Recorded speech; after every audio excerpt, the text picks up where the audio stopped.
우리 마음속에 무엇이 있어야 되느냐? 하나님의 은혜가 첫째고, 하나님이 내게 제일이고 그분의 은혜로 산다는 고백, 영광을 돌리는 게 신앙의 원칙입니다. 믿음의 삶을 지혜롭게 이어가는 중요한 방법이 있습니다. 하나님 살아계심을 알고 출발하면 됩니다. 신앙의 길을 걸어가면서 흔들리지 않는 믿음, 하나님은 살아계신다는 믿음, 더 중요한 믿음은 그 하나님이 나와 함께 계신다, 이걸 믿으시면 됩니다. 다시 말하면 하나님이 책임져 주는 인생, 하나님이 성취하는 인생, 그게 복된 삶입니다. 어떻게 하면 하나님이 책임지시고 성취하셔서 우리의 삶을 복되게 만들 수 있을까요? 핵심은 하나입니다. 하나님 앞에서 살아라. 이제 주로 내용은 하나님 앞에서 사람들에게 어떻게 행할 것인가. 그런데 가끔 하나님 앞에서 하나님께 어떻게 행할 것인가에 대한 가르침도 삽입되어 있는 것을 보게 됩니다. 그 중에 한 가지, 오늘 말씀, 여호와께 첫 것과 너의 재물을 드려라. 솔로몬 항상 마음속에 첫 것은 하나님께 드리는 것 잊지 않고 살았습니다.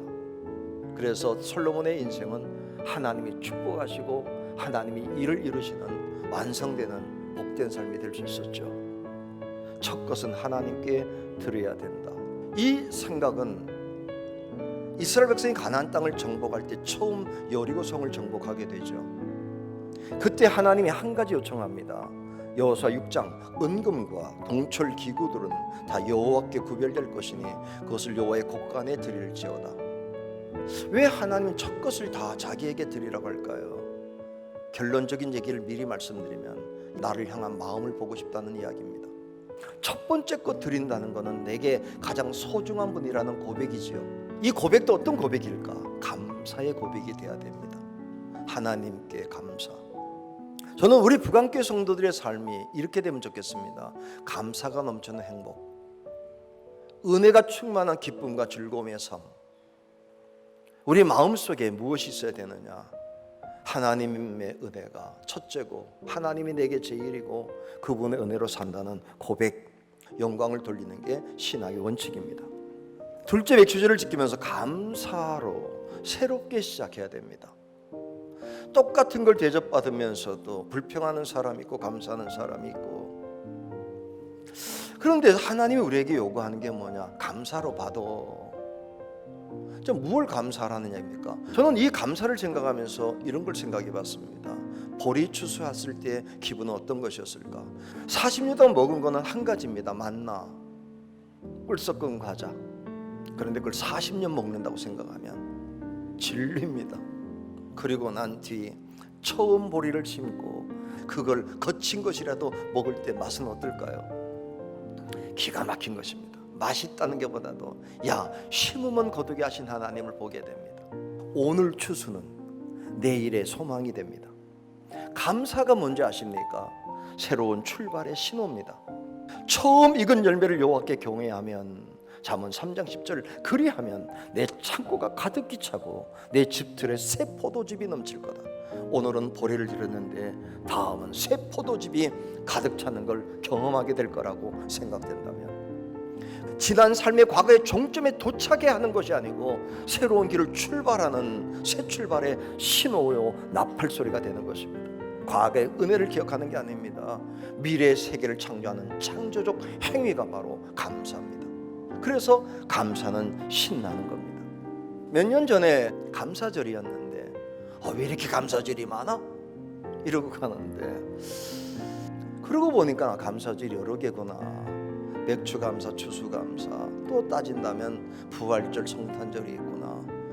그 일 때문에 사실 며칠 동안 기도하다가 저는 마음속에 이렇게 해야 되겠다. 하나님, 감사가 계속되는 인생이 되게 해주십시오. 매주 감사할 게 많아지는 인생이 돼야 되지 않겠습니까? 여러분, 1년에 3번, 4번 드리는 게 감사가 많다고 느껴지는 삶이 낫습니까? 아니면 매주 감사가 넘쳐서 감사로 이어지는 삶이 낫습니까?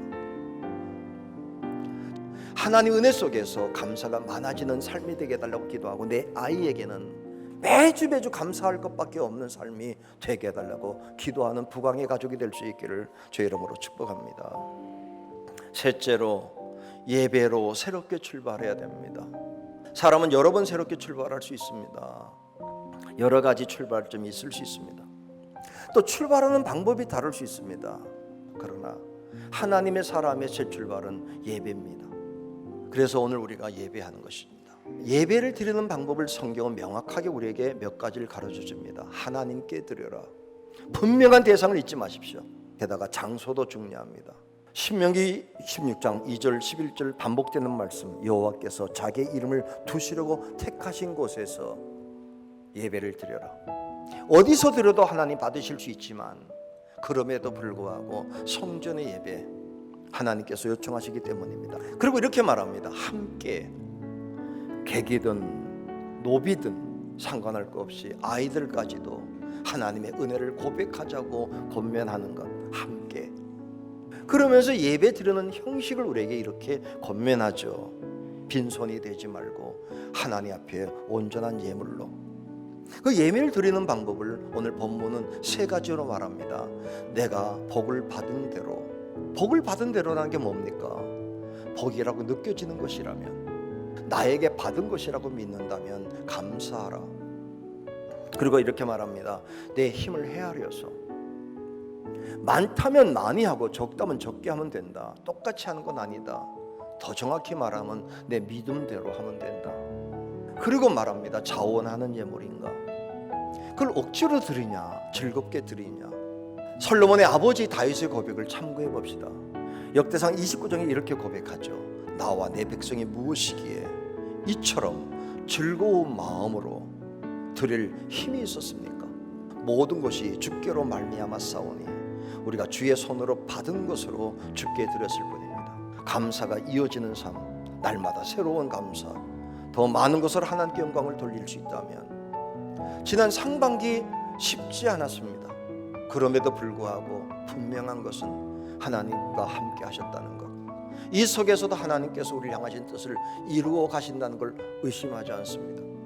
특별히 어떤 상황 속에서도 광야의 40년 동안, 또 가나안 땅의 전쟁에 40년 치러놓은 전쟁 속에서도 하나님은 이스라엘 민족과 함께 하시고 승리하시고 그 자녀와 자손들에게 약속의 땅을 물려주고 첩본보리의 추수를 하게 하신 하나님, 언젠가 내 자녀들의 삶 속에서도 이 고난의 과정이 끝나게 되고 하나님은 심은 대로 거두게 하신 하나님이었음을 고백하는 찬양이 내 아이들의 입에서 나올 수 있기를 주의 이름으로 축복합니다.